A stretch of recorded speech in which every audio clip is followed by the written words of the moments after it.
کیا آپ کو پتہ ہے کہ آئرن ہمیشہ سے ارتھ کا حصہ تھا ہی نہیں، یہ آؤٹر اسپیس سے آیا ہے؟ جی بالکل، آپ نے ٹھیک سنا۔ آج کی اس ویڈیو میں ہم ایسے ہی سائنسی حقائق کے بارے میں جانیں گے جن کو اللہ پاک نے قرآن مجید میں 1400 سال پہلے ارشاد فرمایا تھا اور سائنس اسے اب ثابت کرتی ہے۔ میرا نام ہے زین العابدین اور آپ دیکھ رہے ہیں زین ٹاکس۔ تو جیسے کہ پہلے میں نے کہا، آئرن ہمیشہ سے ارتھ کا حصہ نہیں تھا۔ سائنٹسٹ کے مطابق آئرن آسمانی پروسیس کے ذریعے زمین تک پہنچا، سپر نووا کے پھٹنے یا پھر نیوٹرون سٹارز کے ٹکرانے سے، جس پروسیس میں بہت زیادہ انرجی ریلیز ہوتی ہے، جس کی وجہ سے آئرن جیسے مٹیریلز پیدا ہوتے ہیں۔ ایک سپر نووا کے پھٹنے میں تقریباً 1044 جولز انرجی ریلیز ہوتی ہے۔ یہ اتنی زیادہ ہوتی ہے کہ سورج اپنی 10 بلین سال کی زندگی میں ریلیز کرتا ہے، اور اتنی انرجی ارتھ پر پیدا ہونا تقریباً ناممکن سی بات ہے۔ اسی سے ریلیٹڈ اللہ پاک سورہ الحدید آیت نمبر 25 میں ارشاد فرماتا ہے، وَأَنزَلْنَا الْحَدِيدَ فِيهِ بَأْسٌ شَدِيدٌ وَمَنَافِعُ لِلنَّاسِ، اور ہم نے لوہا اتارا، اس میں سخت نقصان اور لوگوں کے لیے فائدے ہیں۔ تو اس آیت سے یہ بات واضح ہوتی ہے کہ آئرن آسمان سے ہی آیا ہے۔ 1400 سال پہلے اس بات کو سمجھنا تقریباً ناممکن تھا، لیکن آج کل کے دور میں ان چیزوں کو کوئنسیڈنس مان کے اگنور کر دیا جاتا ہے۔ 1929 میں ایڈون ہبل نام کے سائنٹسٹ نے اپنے ٹائم کے ایڈوانس ٹیلیسکوپ کی مدد سے ایک ایویڈنس پیش کیا کہ our universe is not static, it's expanding۔ Edwin Hubble نے یہ دیکھا کہ جو گیلیکسیز ہم سے فاصلے میں بہت زیادہ دور ہیں، وہ بہت تیزی سے ہم سے دور جا رہی ہیں۔ اس کا مطلب یہی ہوا کہ ہماری یونیورس ہمارے نزدیک نہیں رکی ہوئی بلکہ بڑھ رہی ہے۔ اور قرآن مجید میں اللہ پاک فرماتے ہیں کہ وَالسَّمَاءَ بَنَيْنَاهَا بِأَيْدٍ وَإِنَّا لَمُوسِعُونَ، اور آسمان کو ہم نے ہاتھوں سے بنایا اور بے شک ہم وسعت دینے والے ہیں۔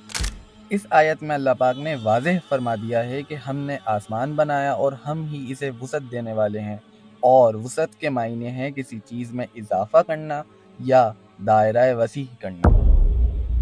اب سوال اٹھتا ہے کہ ہماری یونیورس ہر دن کتنا ایکسپینڈ ہو رہی ہے۔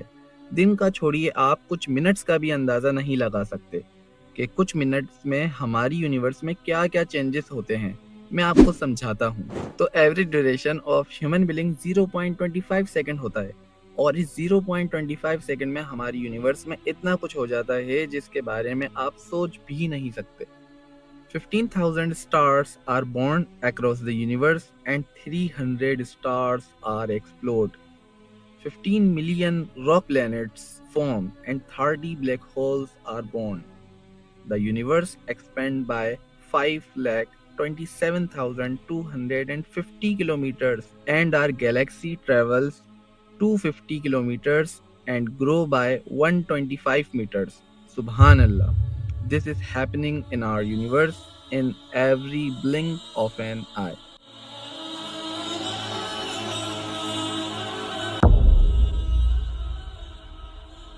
سورہ العلق میں اللہ پاک ابو جہل کو وارن کرتے ہوئے فرماتے ہیں کہ كَلَّا لَئِن لَّمْ يَنتَهِ لَنَسْفَعًا بِالنَّاصِيَةِ نَاصِيَةٍ كَاذِبَةٍ خَاطِئَةٍ، ہاں، اگر وہ باز نہ آیا تو ضرور ہم اس کی پیشانی کے بال پکڑ کر گھسیٹیں گے، اس کی جھوٹی اور خطا کار پیشانی۔ تو اگر ہم اس آیت پر غور کریں تو ہم ایک ہی بات سوچیں گے کہ پیشانی ہی کیوں؟ اللہ نے پیشانی سے پکڑنے کا ہی کیوں کہا؟ آئیے میں سمجھاتا ہوں۔ تو آگے بڑھنے سے پہلے آیت نمبر 16 کو ذہن میں رکھیے گا، اس کی جھوٹی اور خطا کار پیشانی۔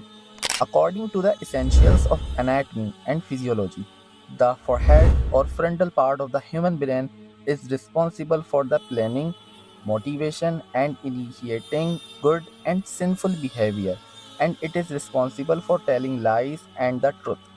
یعنی کہ انسان کے دماغ کا فرنٹل لوب وہ حصہ ہوتا ہے جو ہمارے نیک اور برے عمل کو شروع کرتا ہے۔ یہی وہ جگہ ہے جہاں ہمارے فیصلے، ارادے اور رویے کنٹرول ہوتے ہیں۔ اس سے یہ بات ثابت ہو جاتی ہے کہ قرآن مجید اللہ کی مکمل اور بہترین کتاب ہے جو کسی بھی زمانے کے انسان کے لیے معجزے سے کم نہیں۔ پین ریسیپٹرز، جسے نوسیسیپٹرز بھی کہتے ہیں، ہماری اسکن میں خاص سینسر ہوتے ہیں جو برین کو سگنل بھیجتے ہیں جب جسم کے کسی حصے میں کچھ تکلیف یا نقصان دہ ہو رہا ہوتا ہے۔ یہ بیسیکلی میسنجر کی طرح ہیں جن کی وجہ سے ہم درد یا اذیت محسوس کرتے ہیں۔ اب حیران کن بات یہ ہے کہ اللہ پاک نے قرآن مجید میں اس کی طرف بہت پہلے ہی اشارہ کر دیا تھا۔ اللہ پاک سورہ النساء آیت نمبر 56 میں فرماتے ہیں، إن الذين كفروا بآياتنا سوف نصليهم نارا كلما نضجت جلودهم بدلناهم جلودا غيرها ليذوقوا العذاب إن الله كان عزيزا حكيما۔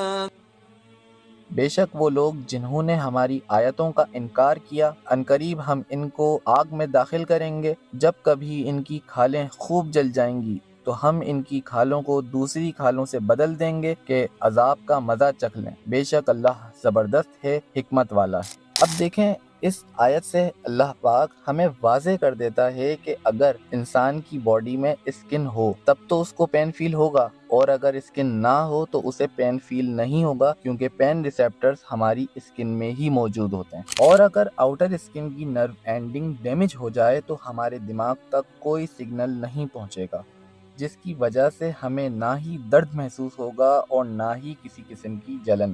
اسی لیے اللہ نے فرمایا کہ جو لوگ جہنم میں ڈالے جائیں گے اور جب ان کی کھالیں بھن جائیں گی تو ہم انہیں اس کی جگہ نئی کھالیں دیں گے تاکہ وہ دوبارہ درد محسوس کریں اور عذاب کا مزہ چکھ سکیں۔